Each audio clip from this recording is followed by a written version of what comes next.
السلام علیکم ورحمۃ اللہ وبرکاتہ۔ الحمد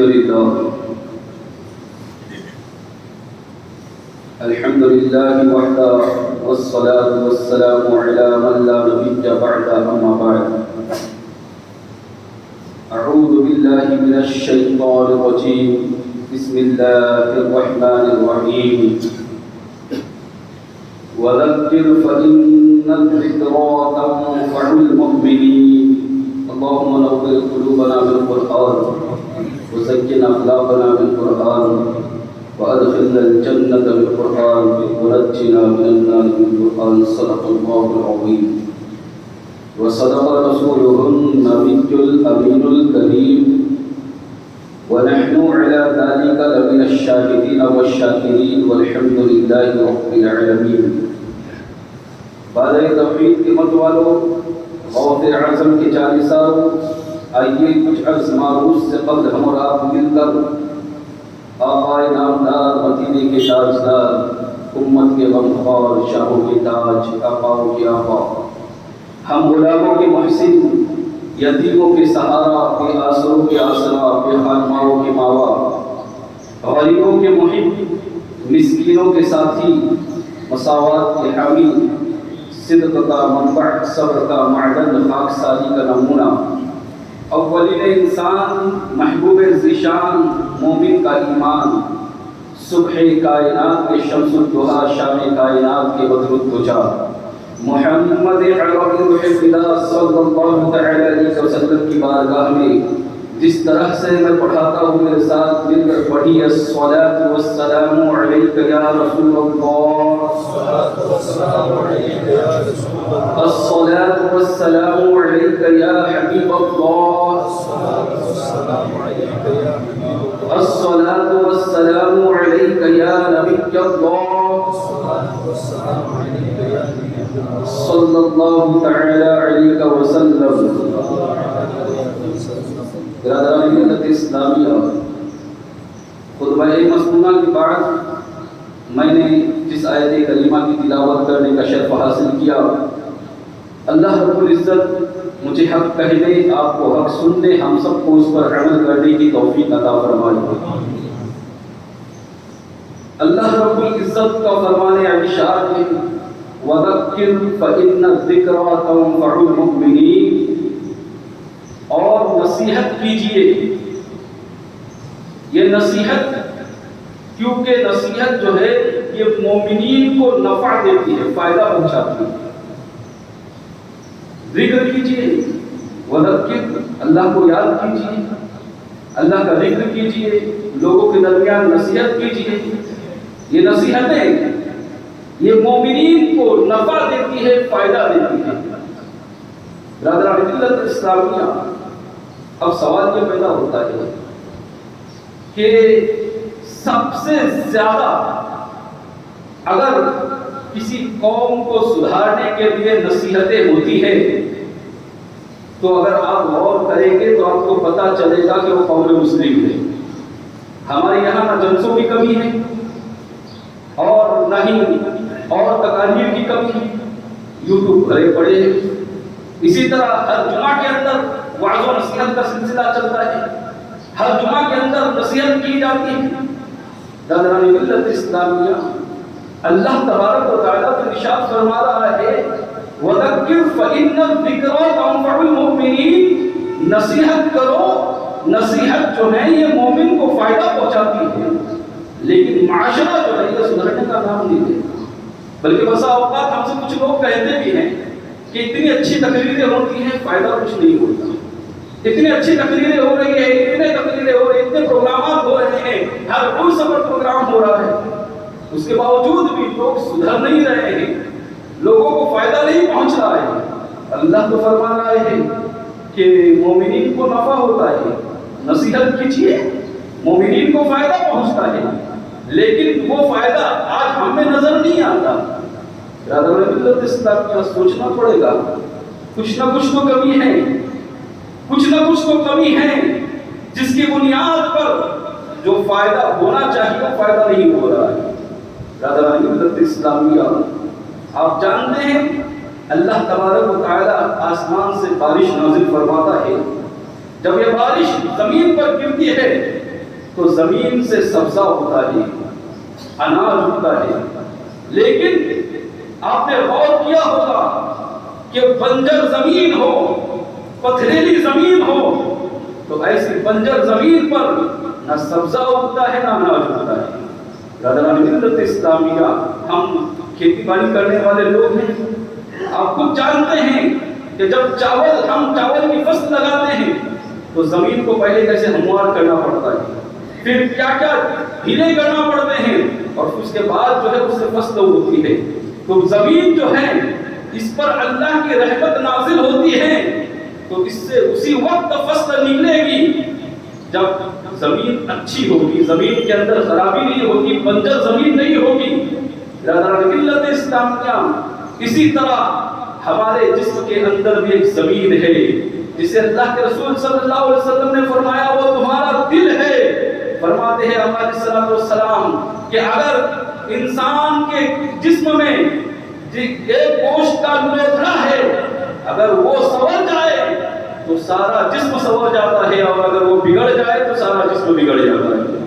برادران ملت اسلامیہ، اب ذرا اندازہ لگاؤ کہ وہ زمین جو ہے دل کی زمین ہے، یہ سوری اگر یہ سدھر گئی تو ہمارا سارا جسم سنور جائے گا، اور اگر یہ بگڑ گئی تو سارا جسم بگڑ جائے گا. تو ہم واعظ و نصیحت تو کرتے ہیں، لیکن جس طرح بنجر زمین پر پانی گرنے کے باوجود، بارش گرنے کے باوجود بھی وہاں پر اناج اور فصل نہیں اگتی، بالکل اسی طرح سمجھ لو کہ اگر دل کی زمین بنجر ہو گئی ہے تو پھر نصیحت کارگر ثابت نہیں ہوتی. نصیحت کرتے رہو پھر وہی حال ہوتا ہے، ایک کان سے سنتے ہیں اور دوسرے کان سے نکال ڈالتے ہیں، اور وہی کرنا ہے جو ہمیں کرنا ہے بس، اور کسی کی کوئی سننا نہیں ہے. برادران ملت اسلامیہ، اس کی وجہ صرف یہ ہے کہ دل کی زمین بنجر ہو گئی. اللہ کے رسول تاجدار مدینہ صلی اللہ علیہ وسلم نے ارشاد فرمایا کہ بندے کا دل اس وقت، بندے کا جسم اس وقت تک سنورا رہتا ہے جب تک کہ اس کا دل سنورا رہتا ہے. اگر دل سدھرا نہیں ہے، دل سنورا نہیں ہے تو جسم بھی سنورا نہیں ہے. برادران ملت اسلامیہ، اس دل کی جو زمین ہماری بنجر ہو گئی ہے اس کے بارے میں ہمیں سوچنا پڑے گا، اس کے بارے میں غور و فکر کرنا پڑے گا. لیکن نہیں، ہم کیا سوچتے ہیں، وہ مولانا لوگوں کی کمی ہے، وہ بیان کرتے ہیں لیکن آج کے ان کے بیانوں میں تاثیر نہیں رہ گئی، ان کی زبان میں وہ اثر نہیں رہ گیا. ہم اپنی کمی نہیں دیکھتے کہ ہماری دل کی زمین بنجر ہو گئی، اس کے بارے میں نہیں سوچتے. ہم جو الزام لگانا ہے وہ سامنے والے پر بھی لگاتے ہیں. برادران ملت اسلامیہ، میں ایک بات اور بھی کہہ دوں کہ واقعی مومن جو ہوگا، کیونکہ اللہ تبارک و تعالیٰ نے فرمایا تنفع المؤمنین، مومنین کو فائدہ ہوتا ہے. نصیحت سے کس کو فائدہ ہوتا ہے؟ مومنین کو فائدہ ہوتا ہے. تو آپ دیکھیں مومن کون ہے، کون مومن ہے؟ بظاہر تو جو کلمہ پڑھتا ہے وہ مومن ہے، جو رسول اکرم صلی اللہ علیہ وسلم سے محبت کرتا ہے وہ مومن ہے. لیکن حقیقی مومن کون ہے؟ اللہ تبارک و تعالیٰ نے مومن کی ایک صفت بیان کی، الذین اذا ذکر اللہ وجلت قلوبہم، کہ جب ان کے سامنے اللہ کا ذکر کیا جاتا ہے تو ان کے دل کانپنے لگ جاتے ہیں. یہ مومن کی خوبی ہے کہ جب اللہ کا ذکر کیا جاتا ہے تو مومن کے دل جو ہیں یہ کانپنے لگتے ہیں. مسلمانوں غور کرو اور سوچو، آج اپنے گریبان میں جھانک کر دیکھو کہ ہمارا دل وہ دل ہے جو اللہ کی خشیت میں اور اللہ کے ذکر کے بعد کانپنے لگ جاتا ہے. اگر نہیں کانپنے لگتا تو پھر سوچو کہ ہمارے ایمان کی حالت کیا ہے، ہمارے ایمان کی کیفیت کیا ہے. برادران ملت اسلامیہ، کبھی ایسا ہوتا ہے کبھی کہ مؤذن اذان پکار رہا ہو اور آپ اپنے کام میں مصروف ہو، آپ سب کچھ چھوڑ کر کہیں نہیں یہ روزی کا جو معاملہ کیوں ہے یہ تو آتے جاتے رہے گی، لیکن نماز کا وقت چلا گیا پھر دوبارہ واپس نہیں آئے گا، آپ کو قضا پڑھنا پڑے گی، اور آپ سب کچھ چھوڑ کر اللہ کی خشیت دل میں بیٹھا کر مسجد کی طرف آ رہے ہیں. ایسا ہو رہا ہے؟ اگر نہیں ہو رہا ہے، برادران ملت اسلامیہ، ہمیں اپنے ایمان کی فکر کرنی پڑے گی کہ یہ نصیحتیں کارگر ثابت کیوں نہیں ہو رہی ہے. یہ نصیحتیں جو ہیں کرنے کے باوجود ہر جمعہ کے بیانات ہم سنتے ہیں، غور سے سنتے ہیں، آتے نکلتی ہے، لیکن اس کے باوجود بھی جو حال ہے وہی حال ہے۔ نماز عصر میں تھوڑی تعداد بڑھے گی، مغرب میں اور رہے گی، عشاء میں اور رہے گی، پھر اس کے بعد دوسرے دن سے پھر وہی حال ہے، فجر کے اندر وہی حال، پھر وہی ایک صف سے 1.5 صف بڑھتی ہوئی۔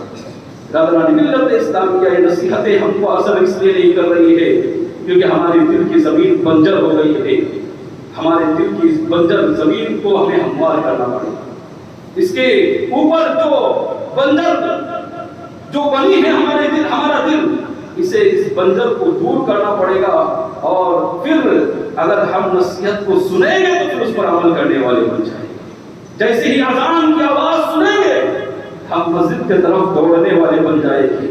نمازوں کی فضیلت میں اور نماز چھوڑنے کی وعید اتنی سماعت کرنے کے باوجود بھی ہمارے دل نہیں بدل رہے ہیں۔ مسلمانوں، ہمارا معاشرہ یہ ہو گیا ہے کہ ہم جھوٹ کو تو گناہ سمجھتے ہیں، ہم زنا کو گناہ سمجھتے ہیں، چوری کو گناہ سمجھتے ہیں، اور دوسرے کاموں کو گناہ سمجھتے ہیں، لیکن بہت سارے مسلمان ایسے بھی ہیں جو نماز چھوڑنے کو گناہ نہیں سمجھتے، جن کا خیال ابھی بھی ہے کہ نماز چھوڑنا کوئی گناہ نہیں ہے۔ حضرات ملت اسلامیہ، جبکہ نماز چھوڑنا یہ بہت سخت ترین گناہ ہے، اتنا بڑا گناہ ہے کہ ہزاروں سال تک صرف ایک نماز چھوڑنے کے عوض میں تمہیں جہنم میں جلنا پڑے گا۔ حضرات ملت اسلامیہ، یہ نصیحتیں ہمیں کام نہیں آ رہی ہے کہ ہمارے دل کی زمین ویران ہو چکی ہے۔ آج اپنے دل کو پاک کرنا ہے، اپنے دل کو صاف کرنا ہے، تاکہ یہ نصیحتیں اپنے دل پر اثر قبول کر لے۔ نصیحتیں جو ہے اس کا اثر جو ہے قبول ہو جائے۔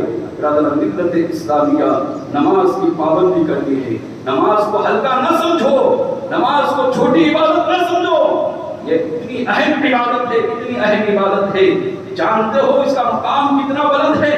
اللہ تبارک و تعالیٰ نے روزہ بھی ہمیں دیا ہے، زکات بھی دی ہے، حج بھی دی، اور بہت ساری عبادتیں ہمیں عطا کی ہیں، لیکن ساری عبادتیں جو ہیں اللہ تبارک و تعالیٰ نے ہم پر جو فرض کی ہے، یہ زمین پر فرض کی ہے۔ اے جبرائیل جاؤ اور زکات کا حکم دو، واتوا الزکاۃ۔ اے جبرائیل جاؤ اور حج کا حکم دو، من استطاع الیہ سبیلا۔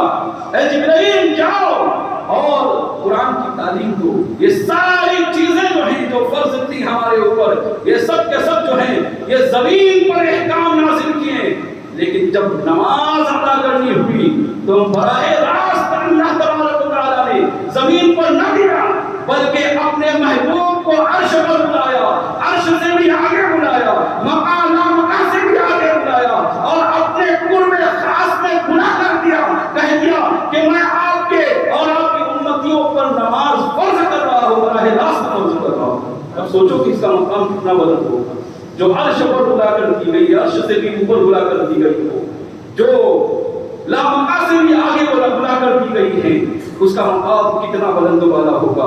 یہاں ایک عقیدے کی بات میں عرض کروں، کیونکہ حدیث شریف میں ہے کہ نبی کی معراج تو رب کا دیدار تھا، لیکن ہمارے لیے جو معراج ہے، الصلاۃ معراج المؤمنین، معراج مومنین کی معراج نماز ہے، نماز مومنین کی معراج ہے۔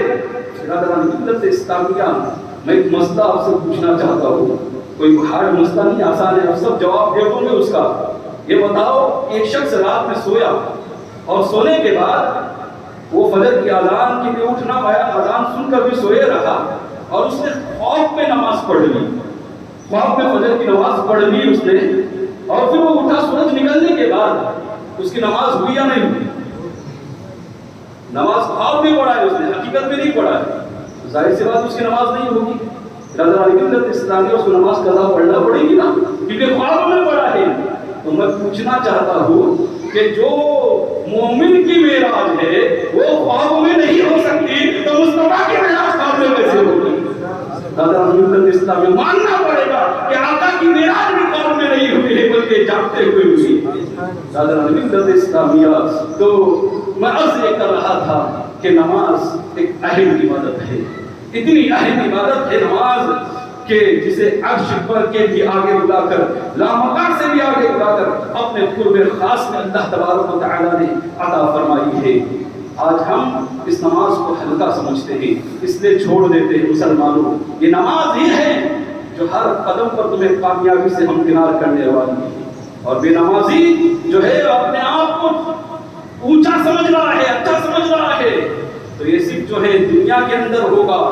جیسے ہی روح نکل جائے گی نا تو بے نمازی کا حشر بہت برا ہوگا. بے نمازی کا حشر انتہائی خطرناک ہوگا. فاروق اعظم رضی اللہ تعالیٰ عنہ کے زمانے کی بات ہے. ایک بڑھیا تھی, بڑی محنت کیا کرتی تھی, مشقتیں کیا کرتی تھی, اور پھر وہ کچھ کماتی تھی. ایک مرتبہ تو صبح سے لے کر شام تک محنت کرتی رہی, اور اس نے کچھ روپیے کمائے, کچھ دولت آئی, اس کے ہاتھ میں سرمایہ آیا. وہ عورت گئی اور تیل بازار سے جا کر تیل خریدا. اس نے راستے سے آ رہی تھی کہ ٹھوکر لگ گئی اور سارا تیل جو ہے وہ زمین پر گر گیا. ملت اسلامیہ ذرا غور سے سننا ہے. وہ لوگ جو نماز نہیں پڑھتے ہیں اور اپنے آپ کو اچھا سمجھتے ہیں نا, اپنے آپ کو جو ہے بڑا سمجھتے ہیں, غور سے سننا کیا ماجرا ہوا تھا. زمین تیل پی گئی. اس وقت ایسی پکی زمین تو نہیں ہوا کرتی تھی, فوراً جذب ہو گیا تیل. اب وہ بڑھیا حضرت عمر فاروق رضی اللہ تعالیٰ عنہ کے پاس پہنچی اور عرض کرنے لگی, حضور میرا تیل گر گیا, بڑی محنتوں کے ساتھ میں نے کمایا تھا, اور اس کے بعد تیل یوں ہوا کہ زمین پی گئی ہے, مجھے میرا تیل چاہیے. حضرت فاروق اعظم رضی اللہ تعالیٰ عنہ نے فرمایا کہ جاؤ بیت المال سے اس کا تیل اسے دے دو. بڑھیا بسط ہو گئی, کہنے لگی, حضور ہرگز نہیں, تیل تو وہی دوں گی جو تیل میرا تھا, جو میرا تیل ہے وہی مجھے چاہیے, میں بیت المال کا تیل نہیں لے سکتی. ملت اسلامیہ فاروق اعظم نے کہا کہ میں کیا کر سکتا ہوں, کہا آپ چلیے اور وہ تیل جو میرا زمین نے کیا ہے وہی تیل مجھے دوبارہ واپس کر دو. اللہ اکبر. اتنا بڑا سوال فاروق اعظم سے جب کیا گیا تو فاروق اعظم گئے نہیں, خود ایک چٹھی لکھی. چٹھی کہاں, یہ جاؤ اور یہ چٹھی اس جگہ پر دفن کر دو جہاں پر تمہارا تیل گرا ہے, زمین تمہارا تیل واپس بھیج دے گی. اللہ اکبر. وہ لوگ گئے اور اس زمین پر جہاں پر تیل گرا تھا اس چٹھی کو دفن کر دیا. جیسے ہی چٹھی کو دفن کرنا تھا سارا تیل باہر آ گیا. بڑھیا نے اپنا تیل ہاتھوں سے بھر کر برتن میں ڈالا اور اپنے گھر پر چلی گئی. لوگ حیران تھے, پریشان تھے کہ فاروق اعظم نے اس چٹھی کے اندر کیا لکھا تھا. لوگ حیران تھے. فاروق اعظم کے پاس پہنچتے ہیں, عرض کرتے ہیں, امیر المؤمنین یہ بتائیے کہ اس چٹھی کے اندر آپ نے کون سی تعویذ لکھی تھی, کون سا وظیفہ لکھا تھا, کون سا عمل لکھا تھا کہ جیسے ہی چٹھی کو دفن کر دیا گیا تیل باہر آ گیا. فاروق اعظم رضی اللہ تعالیٰ عنہ نے کیا کہا, جواب غور سے سنا. کہا کوئی وظیفہ نہیں لکھا, کوئی عمل نہیں لکھا, صرف اتنا لکھا تھا, اے زمین اگر تو اس دنیا کی محنت کا تیل تو واپس نہیں کرے گی تو تیرے اندر ایک بے نمازی کو دفن کر دوں گا. اللہ اکبر. ذرا غور کریں مسلمان, ایک بے نمازی کو میرے اندر دفن کر دوں گا. اس خوف سے زمین سے اپنا تیل بھی واپس کر دیا اس دنیا کا تیل. آج ہم کس زعم میں ہیں اور کس گمان میں ہیں جو نماز چھوڑے جا رہے ہیں اور اپنے آپ کو اچھا سمجھتے ہیں, اپنے آپ کو بہتر سمجھتے ہیں. اور یاد رکھنا مسلمانوں, یہ جو دل کے اندر سے خوف نکل گیا ہے نا اللہ کا کہ نہیں جو ہوگا دیکھا جائے گا, مرنے کے بعد پتہ چلے گا کیا ہوگا, یاد رکھنا یہ دل سے خوف نکلنا جو ہے یہ ایمان کی کمی کی علامت ہے. اور یہی وجہ ہے کہ نصیحت عمل نہیں کر رہی ہے, نصیحت کا اگر ثابت نہیں ہو رہی ہے. وَذَكِّرْ فَإِنَّ الذِّكْرَىٰ تَنفَعُ الْمُؤْمِنِينَ. نصیحت کیجیے, مومنین کو نصیحت فائدہ دے گی جو فائدہ نہیں دے رہی ہے. یہ دل سے خوف نکل چکا ہے. برادران ملت اسلامیہ, یہ خوف جب تک اندر ہمارے واپس نہیں آئے گا, ہمارے اوپر لاکھوں بیانات ہوتے رہیں, کوئی نصیحت کارگر ثابت نہیں ہوگی, کوئی نصیحت پر ہم عمل کرنے والے نہیں ہیں. دل کے اندر اللہ کی خشیت کو پیدا کرنا پڑے گا, دل کے اندر اللہ کے خوف کو پیدا کرنا پڑے گا. حضرت طاموس رحمۃ اللہ تعالیٰ نے, بنی اسرائیل کے بہت بڑے بزرگ تھے, جو نصیحت جو عذاب کو اللہ کے ہلکا سمجھتے نا, ذرا سن لے. وہ لوگ بڑے بزرگ تھے, اللہ کے برگزیدہ بندے تھے, عبادت کرتے تھے ہر وقت. ایک مرتبہ پتھر والا پہاڑ تھا, اور جو پتھر والا پہاڑ ہوتا ہے عرب کے علاقوں کے اندر, وہاں پر جو ہے اس پر گھاس نہیں ہوتی, وہ چٹیل رہتا ہے. آپ نے دیکھا ہوگا, سعودی بھی جو گئے ہوگی. تو ایک مرتبہ جب آپ نے اس پہاڑ کو دیکھا نا تو دل میں خیال آیا, دل میں ایک سوچ آئی کہ کاش اس پتھر والے پہاڑ پر اگر ہریالی ہوتی تو یہ کتنا خوبصورت نظر آتا. صرف اتنا ہی خیال آیا تھا حضرت داموس رحمۃ اللہ علیہ کے دل میں. جانتے ہو آواز آئی غیب سے, اے داموس تم ہماری کاریگری کے اندر نقص نکال رہے ہو, عیب نکال رہے ہو. اللہ اکبر, کہ ہماری کاریگری جو ہے اس میں تم نقص اور عیب نکال رہے ہو. اتنا سننا تھا, دل پر لگی چوٹ اور توبہ کی کہ اللہ آج کے بعد کبھی اس طرح کے خیالات دل میں نہیں لاؤں گا, اور تو مجھے معاف کر دے, اور میں اس وقت تک کچھ نہیں کھاؤں گا جب تک کہ مجھے تو معاف نہ فرما دے, اور معاف فرمانے کی علامت ظاہر نہ فرما دے. اس وقت تک میں کچھ نہیں کھاؤں گا. اللہ کو پورا بھوکا رہنا شروع کر دیا. جب کئی دن ہوئے تو جو آپ کے چاہنے والے تھے, کچھ لوگ ہر بزرگوں کے ساتھ علماء کے ساتھ لگے رہتے ہیں, کچھ خاص لوگ جو ہوتے ہیں چند جوان لوگ تھے, وہ آپ کو ایک تقریب کی دعوت دینے کے لیے آئے. ایک تقریب میں دعوت کے لیے بلایا آپ کو, آپ نے کہا میں نہیں آؤں گا. کہاں آپ کو آنا ہی پڑے گا حضرت. ہے نا, کچھ لوگ ہوتے ہیں جو ناز سے کہتے ہیں حضرت آپ کو آنا ہی پڑے گا.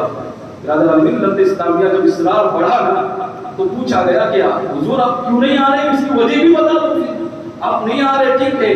تو حضرت داموس رحمۃ اللہ تعالی علیہ نے وجہ بیان کی اور فرمایا کہ سنو, ایسا ایسا واقعہ ہوا تھا, اور جب تک کہ مجھے پروانہ بخشش نہ مل جائے اس وقت تک میں کچھ نہیں کھاؤں گا, اس لیے میں تمہارے یہاں نہیں آ سکتا ہوں. اللہ اکبر. کچھ من چلے نوجوان ہوتے ہیں جو اس طرح کے جملے آج بھی کہتے ہیں کہ جو ہوگا دیکھا جائے گا, مرنے کے بعد کس نے دیکھا ہے, قبر کے حالات سے کون واقف ہے. اس طرح کے جملے جو کہتے ہیں, اس میں چند من چلے نوجوان تھے. انہوں نے کہا حضور اب گھبرائیے نہیں, آپ فکر نہ کیجیے, جب اللہ کا عذاب آئے گا نا تو ہم تھوڑا تھوڑا بانٹ کر لے لیں گے. اللہ جیسے ہی جملہ کہا نا کہ اللہ کا عذاب آئے گا, ہم آپس میں تھوڑا تھوڑا تقسیم کر لیں گے, اس سے آپ کے اوپر نہیں آئے گا. اتنا سننا تھا, اتنا کہنا تھا ان لوگوں نے کہ اللہ تبارک و تعالی نے الہام کے ذریعے اس بزرگ تک ایک بات پہنچائی کہ بزرگ داموس اب تم اس علاقے کو چھوڑ دو, اب علاقہ چھوڑ دو. کہاں کیوں ہے اللہ, کیا معاملہ؟ کہاں جب تک کہ یہ لوگ جو ہیں میرے عذاب سے ڈرتے تھے, جب تک میں عذاب نازل نہیں کرتا, لیکن میرے عذاب کا ان لوگوں نے مذاق اڑایا ہے, آن قریب پر عذاب آنے والا ہے. رضوان ملت اسلامیہ تو عذاب کو ہلکا نہ سمجھو. فاروق اعظم رضی اللہ تعالیٰ عنہ رات میں سفر کر رہے تھے, رات میں جانتے دیکھتے تھے کہ رعایا کس حالت میں ہے. ایک جھوپڑی کے پاس سے گزر ہوا تو قرآن کی آیتیں پڑھ رہے تھے, سورہ طور کی ان عذاب ربک لواقع. یہ آیت سنی, آج کیا دور تھا, کیا زمانہ تھا وہ, جب لوگوں کے گھروں میں راتوں کے اندھیرے میں قرآن کی تلاوتوں کی آوازیں آیا کرتی تھی. آج کون سا گھر ہے جس میں قرآن کی تلاوتوں کی آواز آتی ہے, گانوں کی آواز آتی ہے, رقص کی آواز آتی ہے, اور نہ جانے کون کون سی چیزیں گھروں کے اندر بجاتے رہتے. ملت اسلامیہ وہ زمانہ تھا جب ہمارے یہاں پر ہماری راتیں قرآن عظیم کی تلاوت کو گزرا کرتی تھی. تو جیسے ہی فاروق اعظم رضی اللہ تعالیٰ عنہ نے سنانا, وہ فاروق اعظم جس کے تعلق سے آقا فرما دے کہ عمر جس راستے سے گزرتے ہیں شیطان راستہ بدل دیتا ہے. عمر جنتی ہے, جتنا جنت کے ہونے میں ہمارا یقین ہے اتنا ہی حضرت عمر فاروق کے جنتی ہونے میں یقین ہے, کیونکہ آقا علیہ السلام نے دنیا ہی میں انہیں جنت کی خوشخبری کی ہے. لیکن ان کا حال یہ تھا کہ جیسے ہی سنا ان عذاب ربک لواقع, بے شک تیرے رب کا عذاب واقع ہونے والا ہے, خوف سے کانپ گئے اور کب کبھی تاری ہو گئی, زمین پر بے ہوش ہو کر گر گئے. اللہ اکبر. یہ فاروق اعظم رضی اللہ تعالیٰ عنہ, ان کے دل کی زمین بنجر نہیں تھی, ان کا ایمان مضبوط تھا, مستحکم تھا, عقیدہ مضبوط تھا. آج ہمارا ایمان کمزور ہو گیا ہے, اس لیے کتنی ہی نصیحت کی جائے ہماری اوپر نصیحت کوئی اثر نہیں کرتی. یہ نہ سمجھے کہ علماء کی باتوں میں اثر نہیں رہ گیا, نہیں, اپنے اوپر دیکھیں, اپنے بارے میں سوچیں, اپنے گریبان میں جھانک کر دیکھیں, کیونکہ اللہ نے فرمایا ہے وَذَكِّرْ فَإِنَّ الذِّكْرَىٰ تَنفَعُ الْمُؤْمِنِينَ. نصیحت اسی کو کارگر ہوگی, نصیحت پر وہی عمل کرے گا جو مومن ہوگا, فائدہ نصیحت اسی کو دے گی جو مومن ہوگا. تو آج اپنے ایمان کا محاسبہ کریں کہ اتنی نصیحتیں ہونے کے باوجود بھی ہم نماز کیوں نہیں پڑھتے ہیں اور ہم سدھرتے کیوں نہیں ہیں. ملت اسلامیہ تو ایمان کا جائزہ لے, اور اپنے دل کی بنجر زمین کو پاک کرے تاکہ علماء کی نصیحتیں اس دل پر اثر ہو. اللہ تعالیٰ سے دعا ہے کہنے سننے سے زیادہ عمل کرنے کی توفیق عطا فرمائے. وما علینا الا البلاغ. السلام علیکم ورحمۃ اللہ وبرکاتہ.